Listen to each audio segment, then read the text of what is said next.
Hello, everyone. This is Jimmy Cultist back again with another Kaiju sculpting video. And as usual, we're, sculpting Richard III as he is the last one we will be sculpting, unless, of course, popular demand requires otherwise. I kind of doubt that, though. A lot of these sculpting videos don't get very good views. Richard III Godzilla, sort of a special occasion, a celebration of our, subscriber count reaching 1,000, so he was a bit of a different affair, but I highly doubt that he will be supplanted.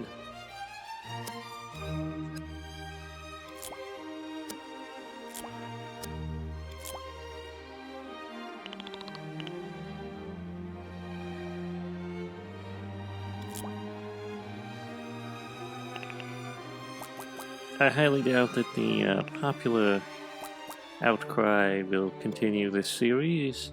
We may do others in the future for special occasions, like say if we reach 2,000 subscribers, maybe we'll do one then. Of course, by then I probably would have finished all my Godzilla related, because my game, well, it is a ambitious project. There's only so much you can actually add. Although it does sometimes feel like Godzilla is a bit of a never-ending story. He goes on forever. I'm not too far away, though, from completing most of the mainline monsters. I feel like the vast majority of extra Godzilla content comes from the variations on Godzilla, like, Godzilla 90s, Godzilla 2000, Godzilla Burning Godzilla, Godzilla with a comb over, all these various variations are where you get the most work.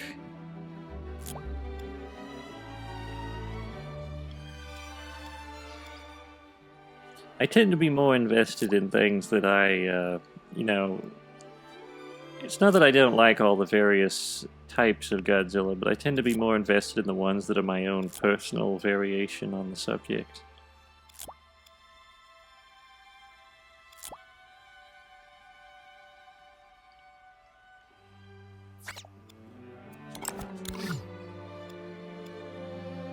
It's just how artists are. They always want to do their own thing.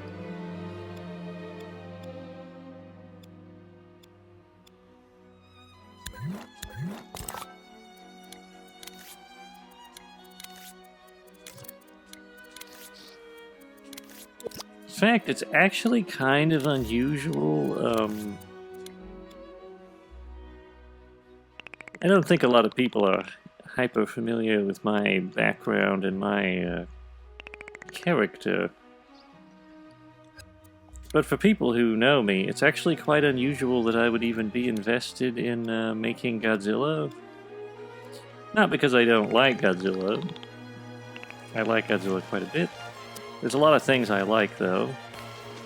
But ordinarily, I'm not given to making things that are popular, that I did not create.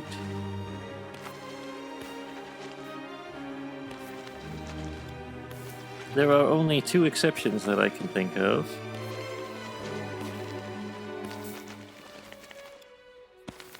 There is War of the Worlds, which I don't know if I'd call that super popular, but it's something I didn't create. And it has a legacy, lots of people know what it is. Then there's Godzilla.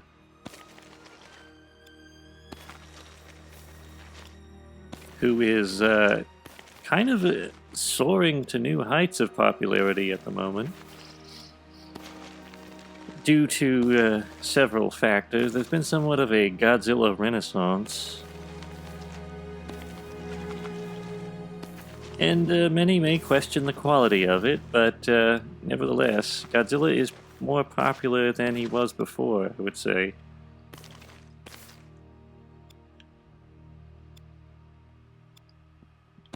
And the fandom has welcomed all new heights of humanity, shall we say.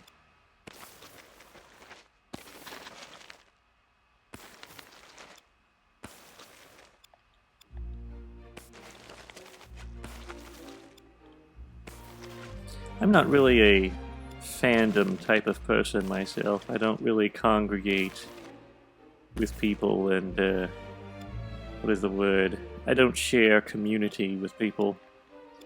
I might share opinions, like if someone says they like Godzilla, I would be inclined to agree. I like Godzilla too, and we can discuss Godzilla, but I don't really consider myself a member of the Godzilla fandom, as it were.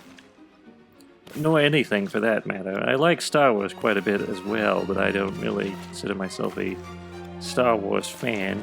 And that's not because I want to be, what is the word?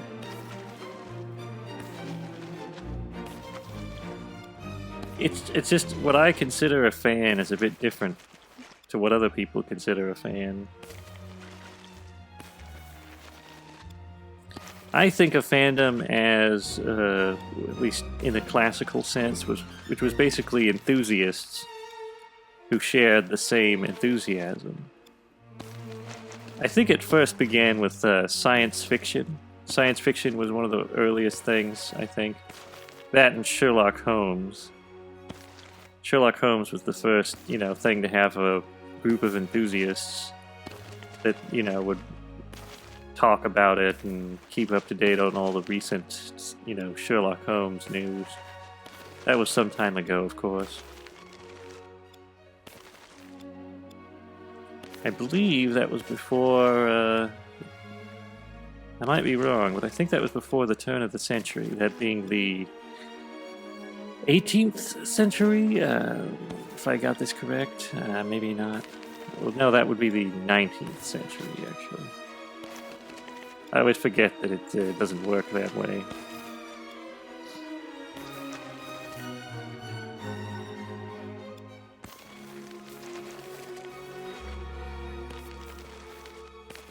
'18th century would be very old indeed.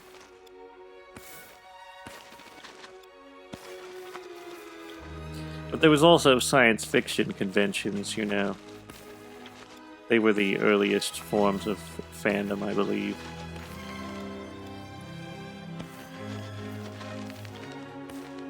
Star Trek also had a dedicated following back in the day. It's actually what kept it alive, because believe it or not, Star Trek was not actually that popular when it came out, as in, it went off the air. And they canceled it, which is, nowadays, that may seem very strange, but it just didn't go over, I guess, with, maybe the audiences liked it, but production companies didn't. It's really hard to tell. But it had a loyal following, which, kind of kept it alive until later on when a little movie like Star Wars came out. And you may be asking, what does that have to do with Star Trek? Well, Star Wars sort of brought sci-fi into the mainstream cinema. It made it popular, made it a big, selling point. So interest in Star Trek was revived because it's science fiction and, it involves space to a certain degree, and they decided to make Star Trek the motion picture. Although there were plans for a Star Trek 2 TV show that would continue the story of TOS, but that never got off the ground. You can look up all the juicy details about that subject, but the motion picture, you see, interesting thing about it was, instead of ripping off Star Wars, which they could have easily have done, at least, I don't want to say rip off, but let's just say take artistic, inspirations from Star Wars, because Star Wars was very popular. It cannot be underestimated how popular Star Wars was in the 1970s and 80s. But instead of that, they actually took inspiration from 2001, A Space Odyssey. Because Star Trek the Motion Picture is very different from Star Wars.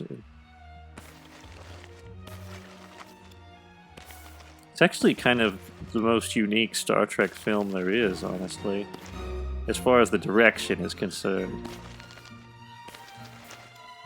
I can't think of one that is quite so memorable in its style.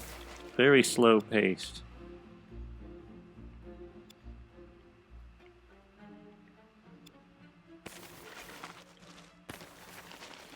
I imagine it must have been very exciting if you actually were a fan of Star Trek to finally see the motion picture after all that time and see the original cast.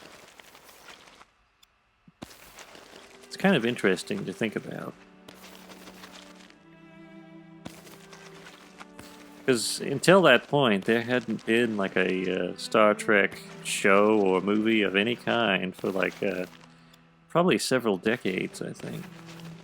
Well, actually, no. Maybe it would be a single decade, since Star Trek, I think, ended. Can't quite remember. It's in the. I don't know if it was the early 70s or the late 60s that it ended. So it'd probably not be 2 decades. It'd probably be more like a decade or something, you know, thereabouts. Which is a long time. May not feel like a long time, but it's a long time. A decade ago from now would be 2014, I believe? Oh no, that wouldn't be right because it's 2024.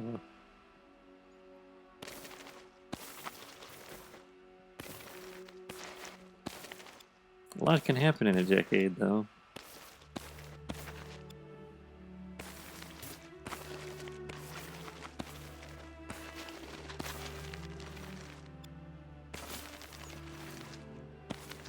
But I believe I was talking about fandom. Fandom nowadays, to me, seems like some kind of social thing. It's like a... almost like a minor religion. I don't really know how else to describe it.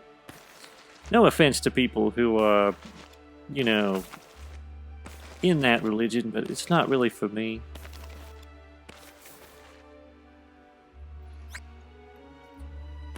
I just don't have that kind of fervor for Star Wars, I'm afraid. Or anything else, for that matter.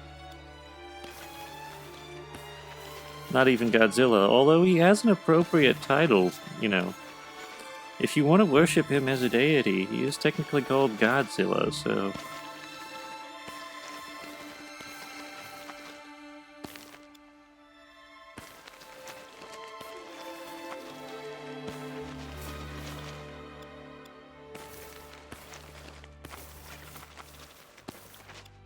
But I just don't have that kind of...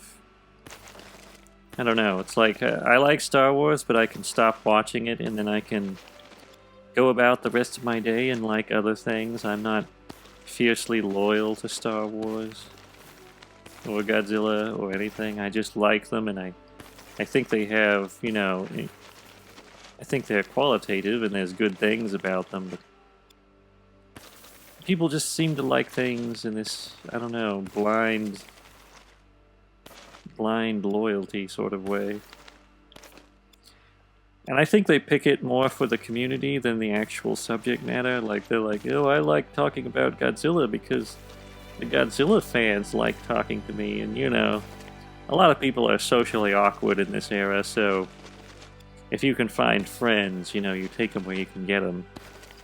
And if talking about Godzilla gets you friends, you'll, you know, talk about Godzilla a lot. And there are, of course, genuine, just fanatics of Godzilla who just like him purely for himself.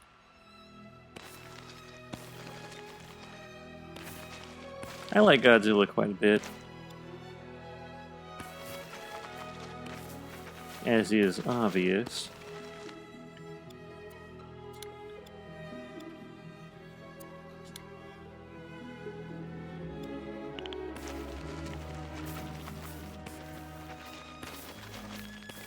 But I do not consider myself a Godzilla fan.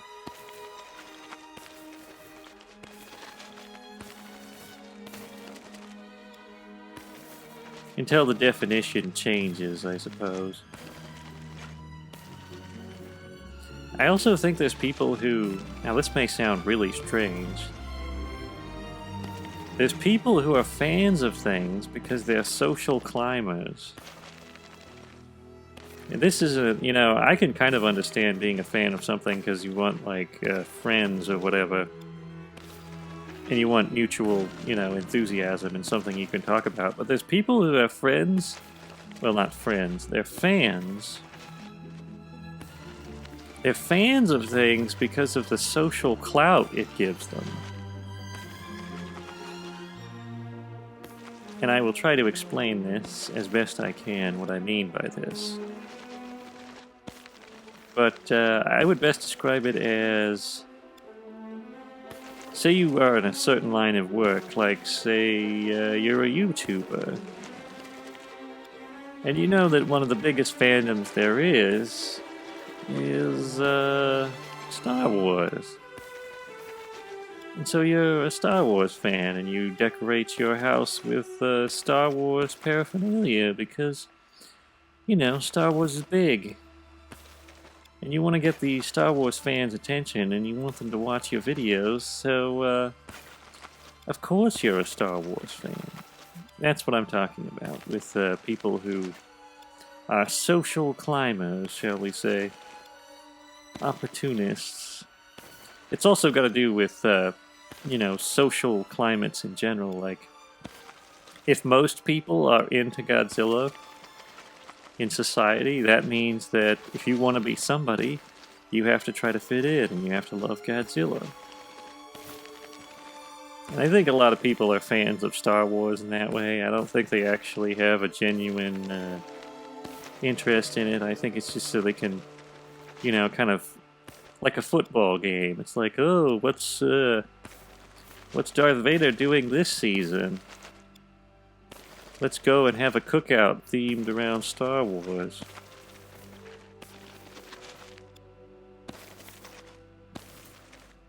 Let's have a Star Wars themed wedding. Or something of that nature. I guess another aspect of fandom might be a lack of identity. If you know, there's kind of a thing with people, with human beings, where we want to have something that defines us, that we can look at and be like, that's me. That's what I do. And what do you do when you have nothing? You know, if there's nothing that defines you. A lot of people used to, in the old days, what they would pick is they would identify with a religion or they would identify with some sort of cultural thing. Like, if you were a man from Switzerland, you'd be like, I am Swiss, and this is how I identify myself, and this is what I am loyal to, or, you know, vice versa. It could be anything, really. It could also be a trade, like, I am a bootmaker. I identify myself as the bootmaker. Usually it was religion. That was a very popular one. Still is popular to some degree. I mean, there's a lot of religious people out there. I technically am religious, I think.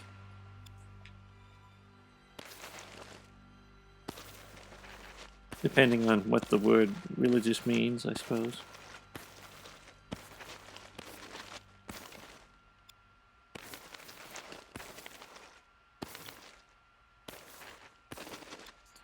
But, yeah, if you don't have anything, if you don't have a religion, if you're not a bootmaker and you don't have anything to define yourself, you're like, well, I like Godzilla, this is how I define myself. Easy. Easy as pie.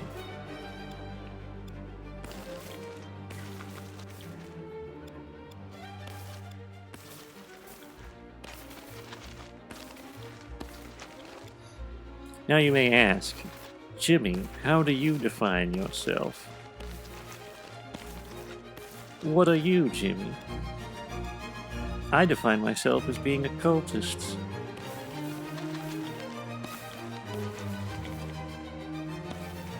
Obviously, or else I wouldn't put it in my name.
Yeah, there's actually a lot of confusion surrounding that, I guess, commonly.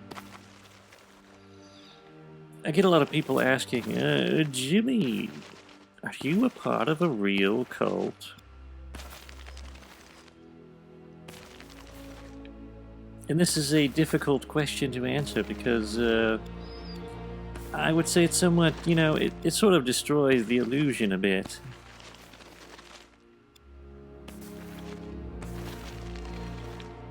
If I say, oh, I am a part of a cult, this is technically... technically true and also not accurate.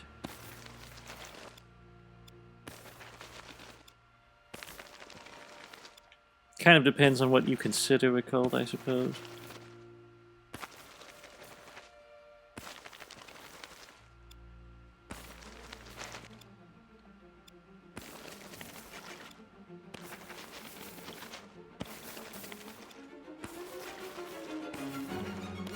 See, I'm a bit confused as to what people mean by cult sometimes, because there's certain things that people refer to as cults that I'm not sure they actually fit the definition.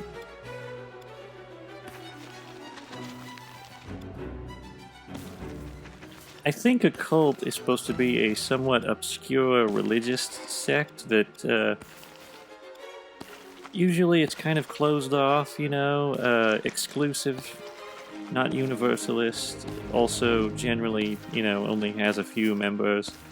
Sometimes it can mean that it's also esoteric, like occultism and that sort of thing.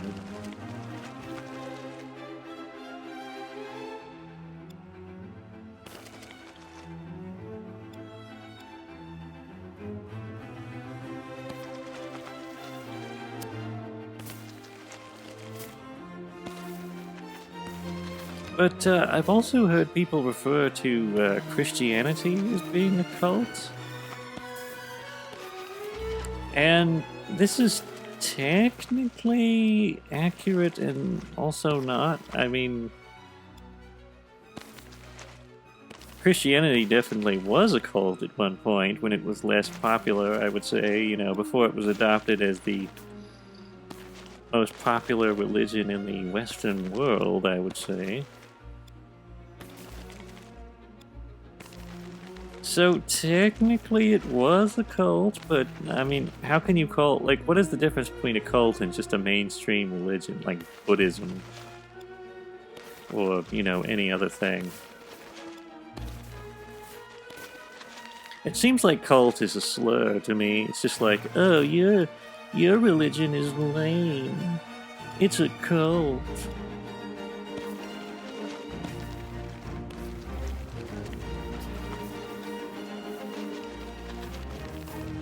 Even though it's pretty big. I mean, I've heard that some people refer to Islam as a cult, and whatever your opinions may be on the subject, it's not a cult. I am sorry, but it does not fit the definition of a cult.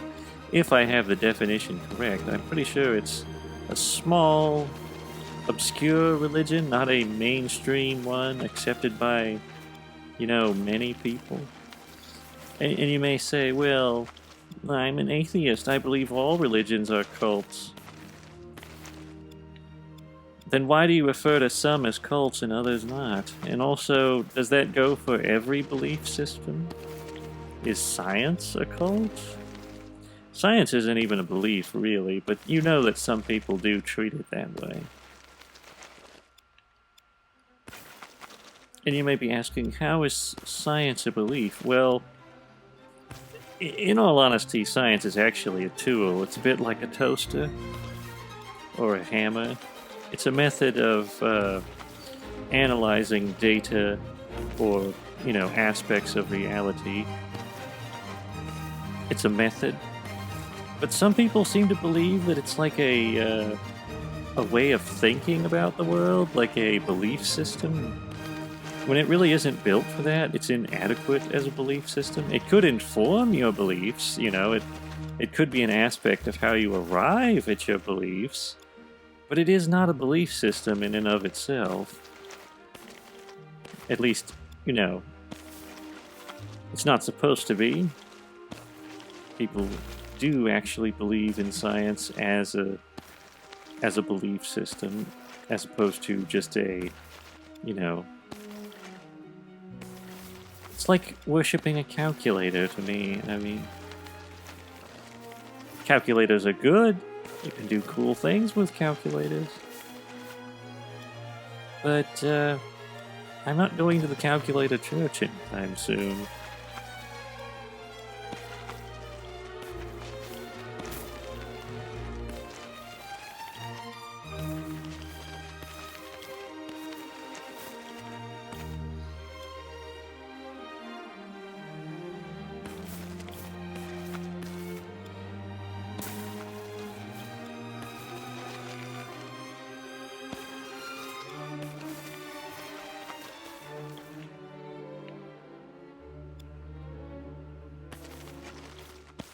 I also don't think anything counts as a religion unless you truly believe in it.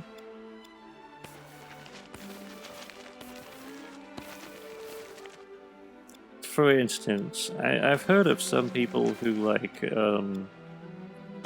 they go back to older religions that don't really have much favor anymore, like, I don't know, the Greek mythology sort of thing, like Zeus and whatnot. And they're like, I worship Zeus, that's unique, nobody does that. The only problem is you don't actually believe in Zeus, therefore your faith is kind of nil. I would argue that you actually have to believe in something for it to be a religion, otherwise you're just essentially role-playing. It's like Dungeons and Dragons, I'm a cleric. But you're not really a cleric in real life, you're just pretending. It's like, oh, I'm a cleric of Zeus. I have thunderbolts at my command. Well, we'll see where that gets you. And you may be like, well, I'm an atheist. I think Christians are just making up God, or I think that Muhammad is made up. Yes, this is like an argument you could make. And it's, it's feasible. We'll just entertain the idea that it's made up for the time being. The people, though, are convinced, usually. Like, people who believe in these things at least profess to be convinced by them, as opposed to just picking them from a catalog. Like, we don't go down the list of devotions, and we're like, oh, I will be a Christian cleric with 95 mana poison, or whatever. I do think a lot of people, it's mostly because they're raised that way, and there's no, like, it was still just what they picked in a certain sense, like it's what their parents picked, and they went with it too. I don't know if most people actually believe it in the fundamental sense, shall we say. Sometimes it's just comfortable. It's like, well, I like what my parents believe, so I'll go with that. And no offense to people who happen to be in that situation, but I myself favor... I would like, if possible, if I profess something, to truly mean it. If I say I believe in Cthulhu, for instance, I would like to actually mean that instead of just saying it as like a, you know, a LARP.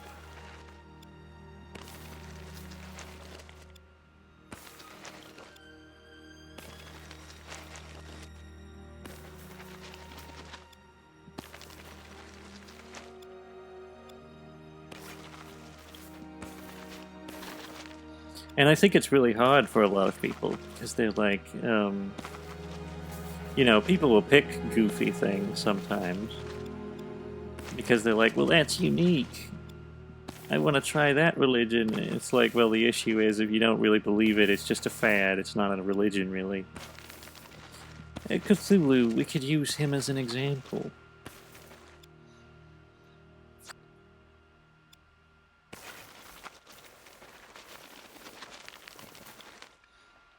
Say you decide to worship Cthulhu.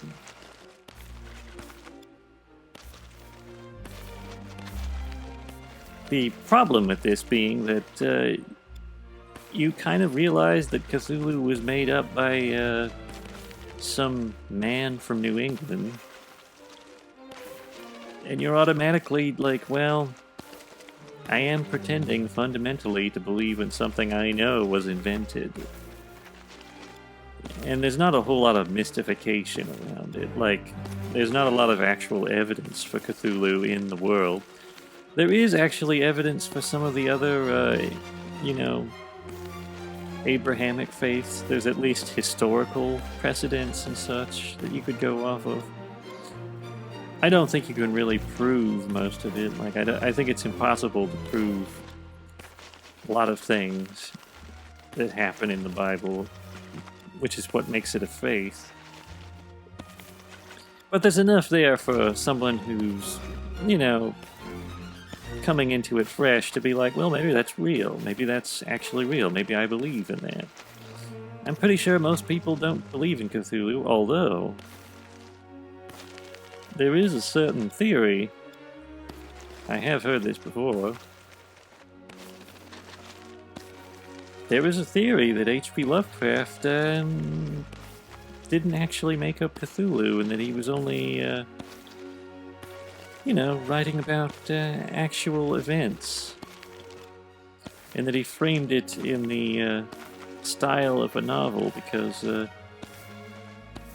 he didn't want people to fully understand the awful truth. This theory is slightly stupid, but, you know, it is a theory. It might help you believe in Cthulhu a little more.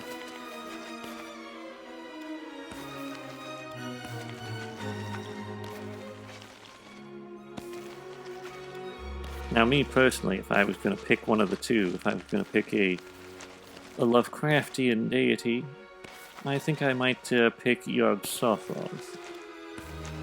He's a good, safe bet.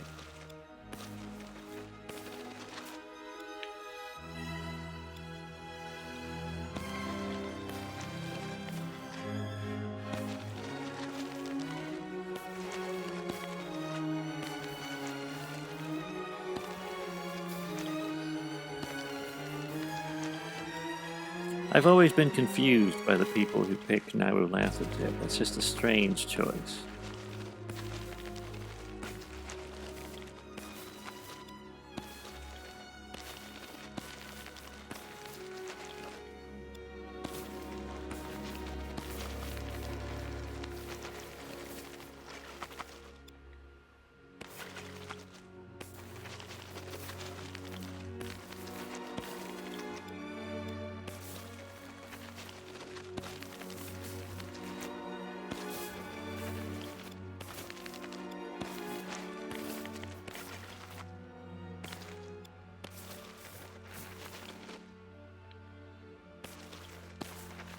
I wonder, of all the various Godzilla monsters, which one is most worthy of being worshipped?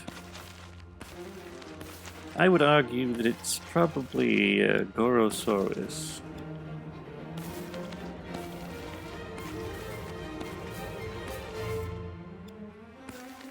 Not because he's particularly powerful, but because he just has he has those many virtues. He's sort of like a paragon of different traits. The ability to jump high in the air and kangaroo kick your opponents in the face, that's godlike to me.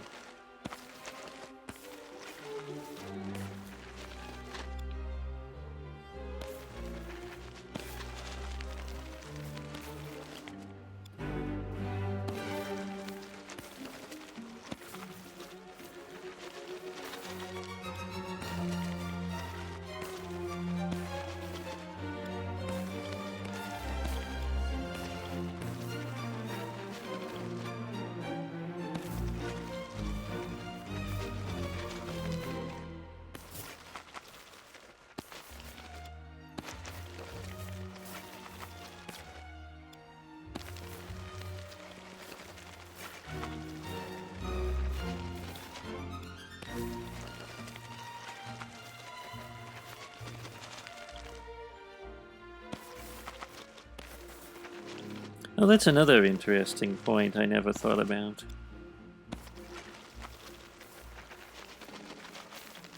Is something a cult if it is real? Like, say there's a small amount of people that believe in dragons or something, and this is considered a cult. But it turns out dragons actually are real. It's like, does that count as a cult?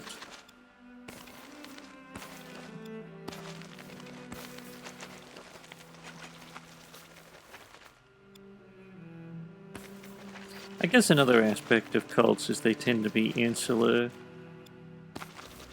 Like, they don't appreciate their members going outside the fold and whatnot, and marrying non-believers, or things of that nature. Sometimes they're very exclusive and they won't let you even leave the grounds of the cult compound, as it were. That's when you know you've got a good cult, when they won't let you leave the grounds.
Tell you what, covering the surface of Richard III Godzilla's back certainly takes a long time.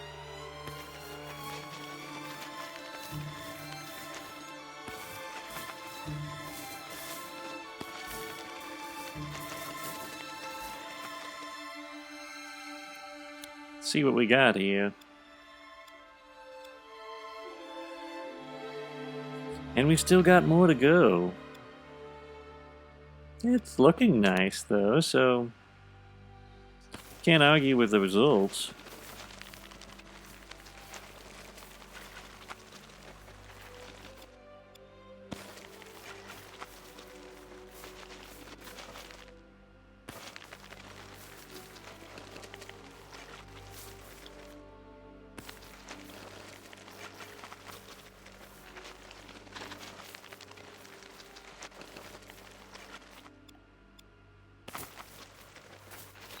actually watched Godzilla versus the Smog Monster a little while ago.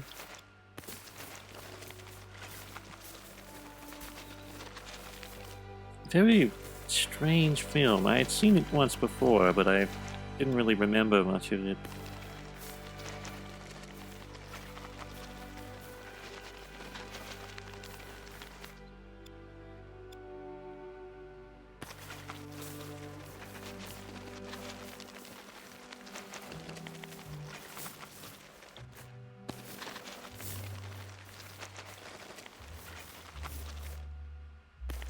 It's got a bit of a slow pace at times. It sometimes feels like the fights drag out a bit.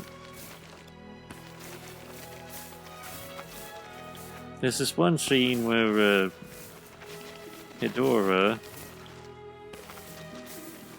is watching these car lights blink because they're trying to lure him into a trap. Spoilers, I guess, for a... I don't know how many decades ago that film was made. But it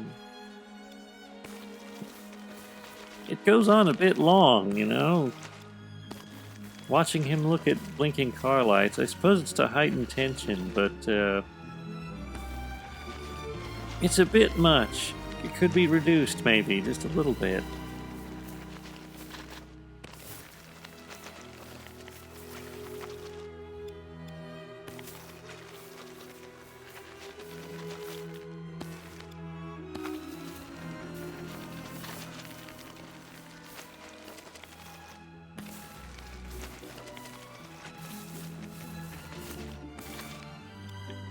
There's a lot of weird things in that movie, I'll tell you that.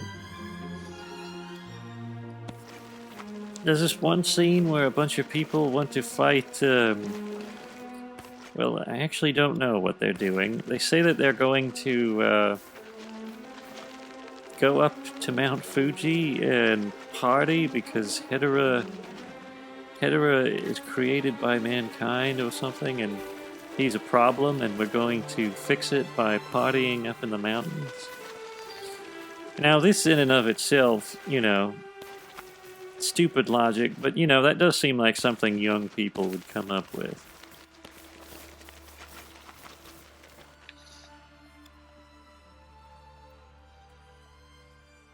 Their answers to, you know, big problems do tend to be a little bit stupid. But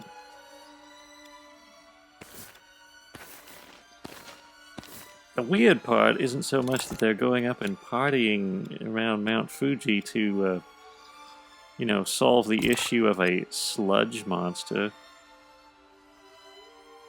The weird part is the fact that there's these old people just randomly, like, they look gray and ghostly, and they're just standing off in the distance watching the young people and not really doing anything, and it's like, who are they?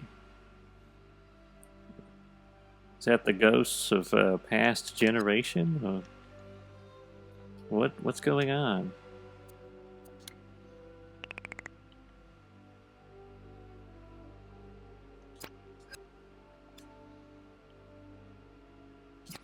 Hedorah, though, is actually a very, he's a very interesting monster. I actually think he's one of the things that's worth seeing about the film. If you're going to watch the film, watch it for Hedorah.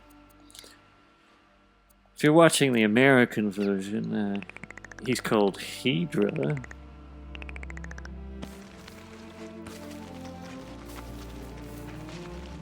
Which, you know, I guess that's a valid way to pronounce it, but the way it's spelt looks more like Hedorah. It doesn't have two E's, so I don't know why you would say it Hedra. Maybe that's the actual way you're supposed to say it. I don't know. Maybe it's pronounced that way on purpose. I'm not sure.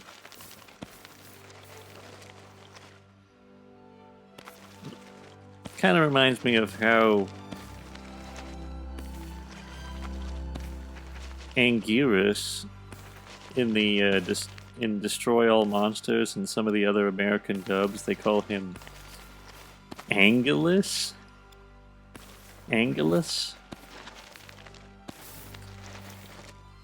And my question is, how do you call him Anguirus when there's no L? I could see a lot of ways that you could pronounce that word. But there's no L. How could you get Anguirus out of that? I kind of like the sound of it. Anguirus does have a nice, rolls off the tongue.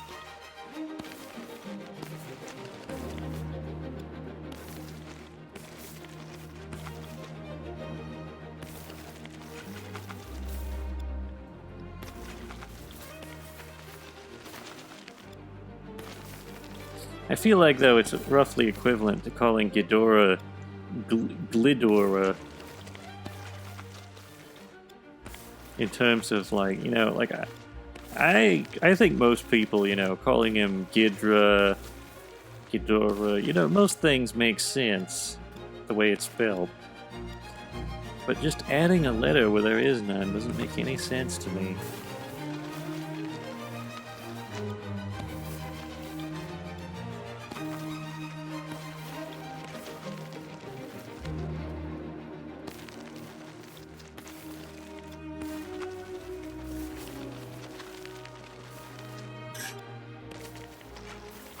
I'm curious how you're supposed to pronounce King Caesar's name. Sometimes I think it's Caesar, as in, like Julius Caesar. Sometimes it sounds like it's Caesar, which probably is how it's supposed to be pronounced, I'm not sure. But other times it also sounds like it's Caesar.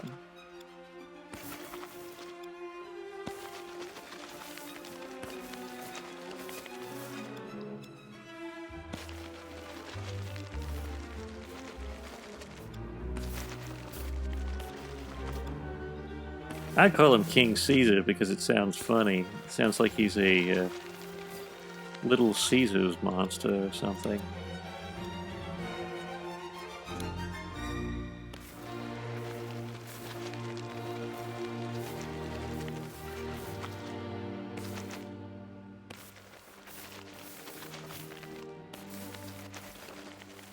Another funny one. I believe in the American dub of Godzilla's Revenge. I could be wrong about this, but it kind of sounds like they're calling Gorosaurus Brosaurus. Like he's a real bro, I guess.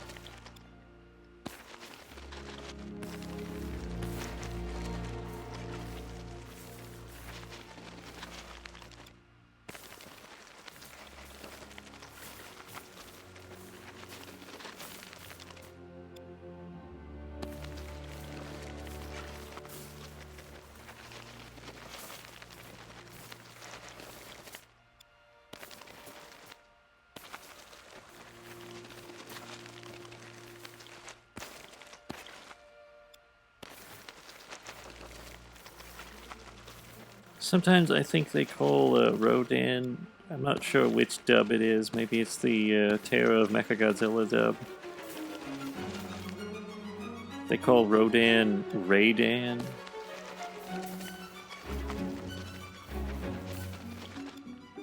Which, again, kind of sounds cool. Radan kind of sounds neat. It's almost like Raiden, but different.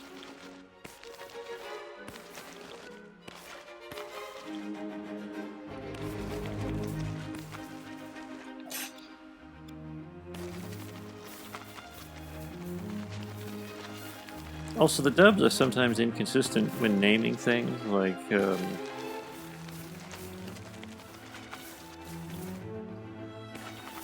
in the son of Godzilla, they refer to Consequently as Gigantus. But in Godzilla's Revenge, which also features Consequently, they actually call him his real name of Consequently. So, I mean, I know it's not the same company, probably. It's probably two different companies doing the dubbing. which is probably, you know, explains why they're inconsistent, but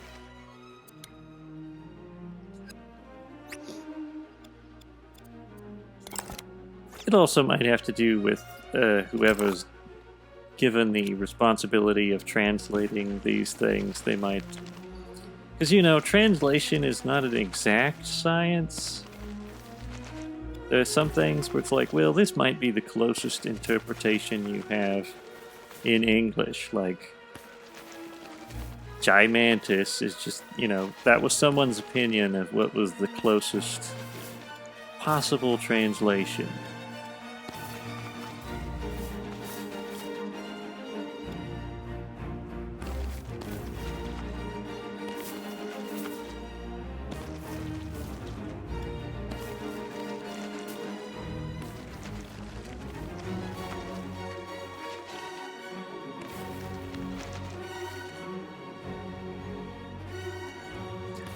Anyway,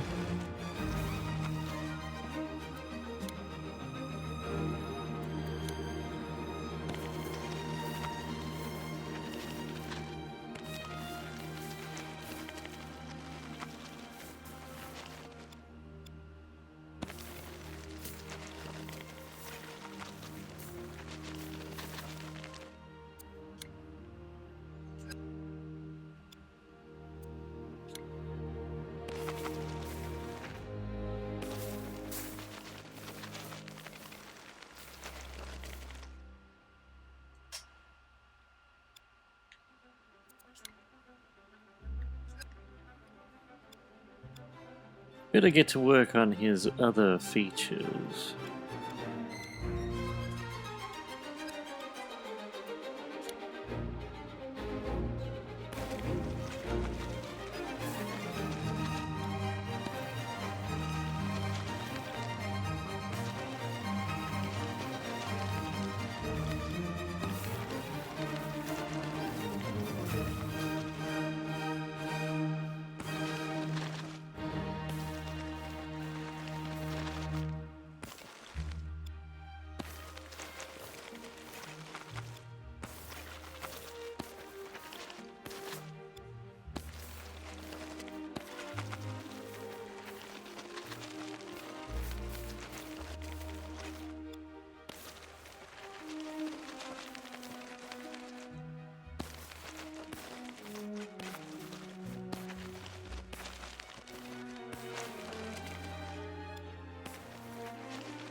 Want to get plenty of detail in there before we,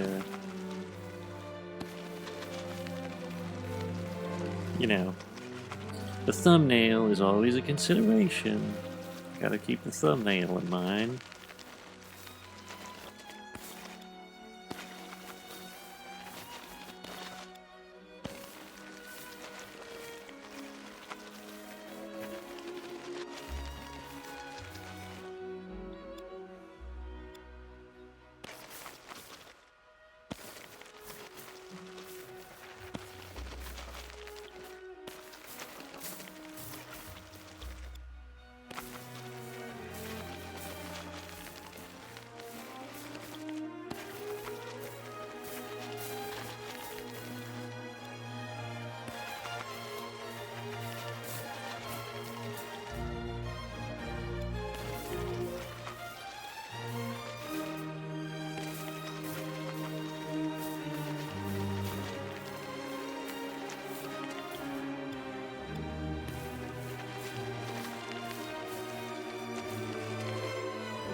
Well, it looks like we're out of time. But we made decent progress. We got his back and his legs to some degree.